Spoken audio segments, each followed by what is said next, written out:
Right now, you're looking at a woman who saved the lives of over 300 children with her own hands. What makes her one of the most prolific serial killers in history? Sit tighter, dear ones, because this is scary.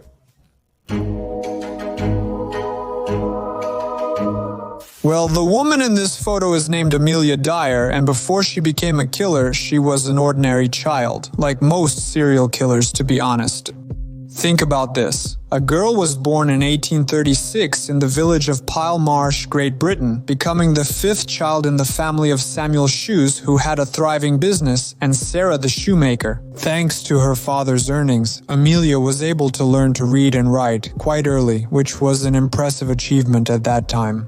Overall, the girl's future looked bright and promising. However, all the sweet, expensive, and some circumstances brought their corrections into the girl's childhood and, in principle, all her further life.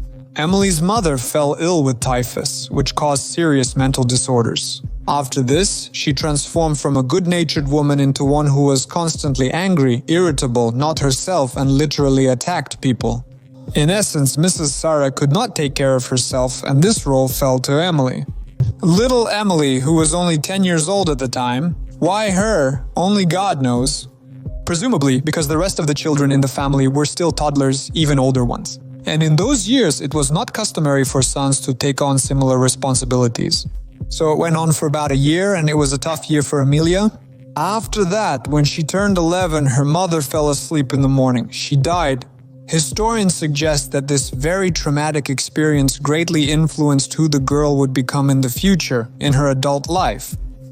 When Samuel died in 1859, the entire family business was expected to be inherited by the eldest son. Amelie got nothing, neither money nor a piece of property. Undeterred, the girl moved to her aunt in Bristol, where she began to learn the local corset maker's craft, well, his trade. But she couldn't stay with her aunt all her life, obviously. At the age of 24, she left her and began to try to manage her life on her own. A little later, she met George Thomas, who was 35 years older than her, and despite this, she married him. Moreover, Amelia was not looking for a sponsor or anything like that. In fact, despite Mr. Thomas earning well, she also wanted to work and become someone. Specifically a nurse. Eventually, she worked at the Bristol Royal Hospital, later becoming a private nurse to care for patients at home. Amelia only stopped practicing when she had a daughter, Helen Thomas. Since the family did not feel a strong need for money, Amelia decided to devote all her time to raising her daughter. However, in 1869, Sir George Thomas passed away. Then Amelia was again alone with the harsh realities of the 19th century and needed to provide for herself and her daughter. Fortunately, during her work as a nurse, she made many useful acquaintances for her and her daughter. For example, from her acquaintance with Helen Dean, she learned how to earn a decent living without overburdening herself. Have you heard about children's farms? Sounds wild, I know, and I'll explain more about it in detail. I just want to remind you, dear viewers, that this channel is sponsored by YouTube and Buy Me a Coffee. They not only allow us to release new videos earlier, but also provide exclusive releases that won't be published publicly. In general, all the links, if you want to join and even get the opportunity to use exclusive emojis in the comments, are in the description. I sincerely thank everyone who supports my project, and let's get back to the story. Also, child farms, this sounds terrible, doesn't it? But not as bad as your integration, I guess. Only not for 19th century Great Britain. In those years, similar farms were used for child labor, but what was it all about? Essentially, these were temporary family-type shelters for orphan children, where they were cared for and nurtured until their mothers could take the children back. 2 key points. First, it's clearly all about money. Second, it's evident that this is happening outside of government oversight. In fact, anyone could open a farm, whoever really took a child or several into their family and cared for them. However, there were also those who simply profited from this, taking in numerous children without providing proper care. Softly speaking, quotation. Children's farms were common back then. An unfortunate number of mute children suffered and died as a result of this practice. And in many cases, adoption meant exploitation, either slow or fast. As Dr. Charlotte Dyer, a University of Gloucestershire lecturer, says, This is because since 1834 in Great Britain, there was a law that men were not obliged to financially support mothers and children born out of wedlock. Oh, the 19th century beautiful costumes, all that, right? Add to this the deep stigma of out-of-wedlock pregnancies and single mothers, and you get conditions under which women often simply had no other choice but to give their child to unknown people for care. Indeed, women literally looked for suitable places in the classifieds and newspapers. Someone posted photos of a child, stating they were seeking a family to care for the child. He responded to those that had already been published. It was necessary to pay almost daily or monthly for the appearance of caring for children. Moreover, the price directly depended on the status of the property and its location. Let's say, if this is a child from a poor woman who gave birth to an unknown father, then it will be about £5 per month. But if it was a married woman who wanted to hide the birth of a bastard, the amount could reach up to £80. At the current exchange rate in hryvnia, this is approximately 375,000 hryvnias per month. Mothers were promised that in improvised foster homes their children would be cared for and they would grow up in warmth and love. However, often the foster homes were not those that provided warmth and love, but rather turned away from the newborns. For example, they were left unattended on the streets until the children died from disease or hunger. In essence, the nannies wanted to earn a little more, saving on clothes and food. But to earn decently, so to speak, on one child was impossible. Those who provided such services for profit took several mute children at once. This often led to the fact that in rented buildings there was a real chaos. In those years, a syrup called such was widespread. It was known among the people as a mother's friend. This friend helped mothers to calm their child down due to the fact that it contained opium in its composition. It could be bought at a pharmacy. Many children died due to these practices. The baby regularly slipped into a state of narcotic sleep, and opium, blocking the feeling of hunger, simply extinguished life in the infants. In such cases, doctors often recorded the cause of death as weakness from birth or death due to lack of breast milk. At that time, no one particularly noticed this, especially since in the 19th century children died quite often. And even if some mothers had suspicions that the child did not just die, they rarely went to the police. Women blamed it on the fact that they have a weak child. Such a state of affairs only added weight to the hands of the midwives, including Amelia, who wanted to help as quickly as possible to earn more. Indeed, everything was perfect for her.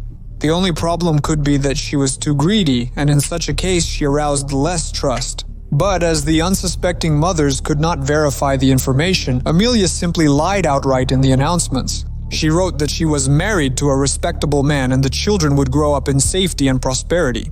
In fact, in 1872, the woman really did marry a second time to William Dyer. Well, the same Dyer. In their marriage, they even had 2 children, Mary Ann and William Samuel. Presumably, the woman specifically got married in order not to arouse suspicion among her clients. Amelia saw only one thing in her occupation, the opportunity to earn a lot.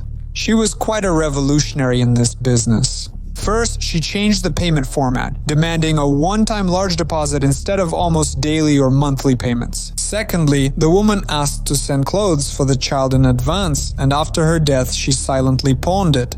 Thirdly, she decided to take advantage of the fact that the children were dying slowly and not all at once.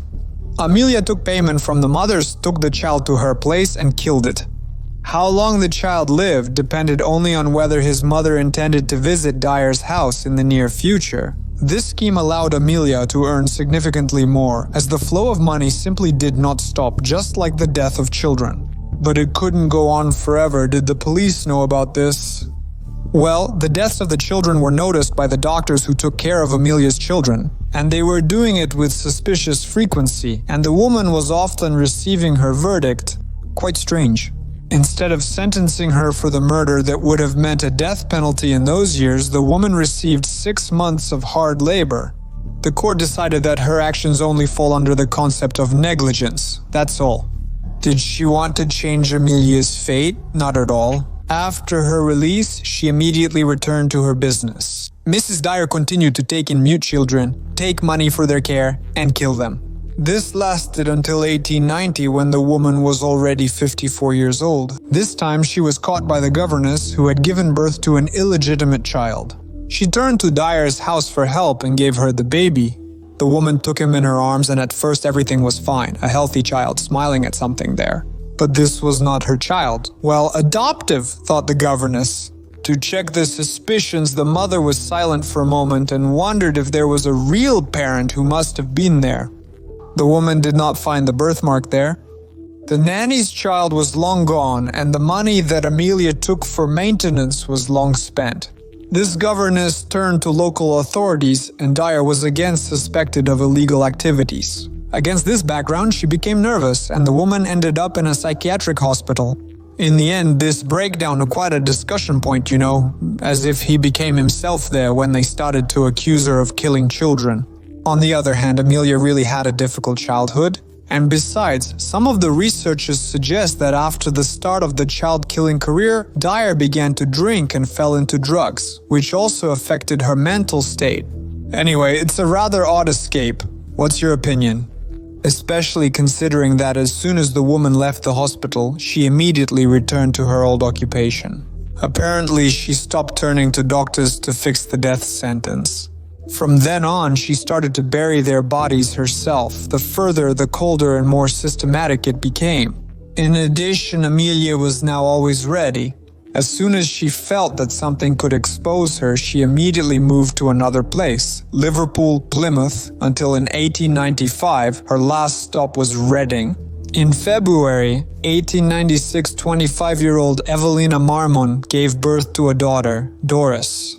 And just like many others, she was looking for a nanny position and placed an ad in the Bristol Times Classifieds. She wrote very briefly, "A respectable woman needed to take care of." She startled everyone with her announcement. It was a different kind of misguiding. It sounded something like that. A friendly couple without children wants to adopt a healthy child, a good country house, conditions £10. Mrs. Marmon was intrigued by this announcement and she contacted Mrs. Garding. The women sent several telegrams to each other in which Garding stated that she would be glad to have a dear girl and also appointed. "We are simple home people. We live in quite good conditions. I don't want to worry about money, just about the company and home comfort. My husband and I love children very much. I don't have my own, but yours gets a good home and motherly love." Sounds not bad, and Evelyn was intrigued by this option. Only £10, it was a lot of money. The wife also asked to reduce the payment or make it almost daily, not one time. But Mrs. Harding stood her ground, and eventually Marmon picked up the costs and waited. She also bought a lot of clothes for her daughter and prepared for the meeting. She had a restless night until she saw the future caretaker of her child. In front of her stood a middle-aged woman with a stern look. There was something off in the eyes of this lady. Simply Marmon didn't know what it was at that time. And yet all the women began to whisper, and Evelyn suddenly felt uneasy.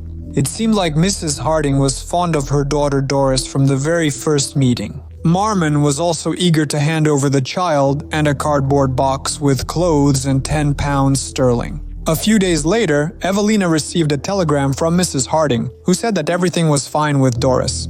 Evelina wrote a reply thanking her and waited for the next telegram, which she never received. I think everyone realized that there was no Mrs. Harding. Amelia constantly changed her alias. Again, no one checked this. She was either Mrs. Thomas or Mrs. Gobsley as she pleased.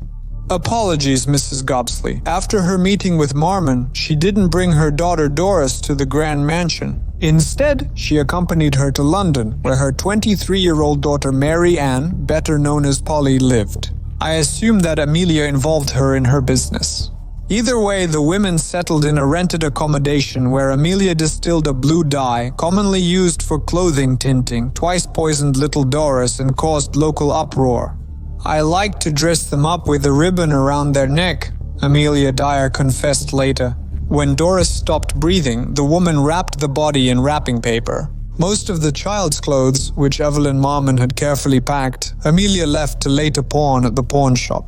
She paid the rent to the landlady and gave her a couple of children's shoes for her little daughter. The next day, in the middle of April 1st, 1896, Amelia took the child named Harry Simmons to another rented accommodation in London to hit the same. She hadn't thought everything through this time. She even had another white strip with her, which she used to strangle the child. She took that same strip from the road and tied up the neck of the unfortunate Harry. On the April 2nd, she wrapped the two bodies in a sack, tied a brick to it, and threw it into the darkness. Amelia thought it was the perfect place to get rid of the evidence. She didn't know that in a few days they would start finding traces of her actions. On March 30th, 896 Barsnick caught a wild packet from Thames in Reading. It was one of those packets that Amelia had thrown away earlier. The packet simply didn't have enough weight to settle on the bottom. However, it surfaced and was quickly noticed. The bartender opened the packet, and what was inside deeply shocked him. It was a dismembered body of a mute. Around the child's neck was a white ribbon with a whistle under the left ear. The child was later identified as Helena Frey. A small group of detectives were assigned to investigate the case. Among them was Constable Anderson, who revealed what led them all on Amelia's trail. The man deciphered the barely legible name on the wrapping paper, Miss Thomas, and an address. These proofs were enough to bring the police to Miss Thomas, who turned out to be Amelia Dyer. But the police still didn't have enough solid evidence to directly link Amelia to the murder, to charge her with it. What did they have? To bring the woman to clear water, they had to resort to cunning. The police sent a young woman as a decoy who played the role of a distressed mother who supposedly had to abandon her illegitimate child. Mrs. Dyer agreed to meet with her to discuss the details further. This allowed the police to link Dyer's name with the baby farming business. On April 3rd, detectives entered the woman's house. The first thing that struck them was the stench. The overpowering stench of decomposing human bodies, although the officers themselves found no remains. Inside the house, they found few things that testified to Amelia's involvement in the murders. Among them, advertisements in newspapers, letters from mothers asking about the welfare of their children, and a blue ribbon that was tied around the necks of her murdered victims. The police estimated that over 2 months, approximately 20 children were handed over to Amelia's care. It also turned out that Amelia was planning to move again, as if her arrest on April 4th had not happened and did not interfere with her plans. Detectives followed Thames and found 6 more bodies, including Doris Marmon and Harry Simmons, the last victims. Amelia's daughter, Mary Ann, and her husband, Arthur Palmer, were also suspected in the crimes. However, no solid evidence to support this version was found, and Amelia wrote the following in her confession.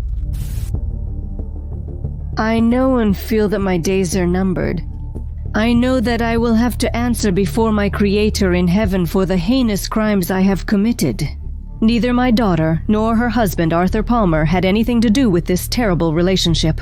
They never knew that I was planning to commit such a terrible act until it was too late. I am telling the truth and nothing but the truth, as I hope to be forgiven. Only I should stand before my Creator in the heavens, perhaps she was saying. The truth, or perhaps she just wanted to protect her daughter. On May 22nd, 1896, Amelia Dyer found herself guilty in the murder of Doris Marmon. In addition, almost no evidence was found against her, which was given by people who spoke with the woman near the Thames when she was disposing of the body. The only concern and justification for Dyer was divine will.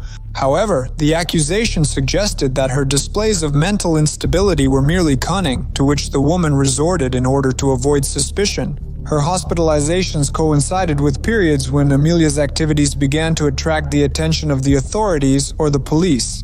It took a little more than 4 years of diligent effort to find Dyer guilty. On June 10, 1896, Amelia Dyer, standing on the scaffold, met her last day. Before carrying out the sentence, they asked her if she wanted to add something. Amelia replied, "I have nothing to say." Exactly at 9 o'clock that same day, she was hanged.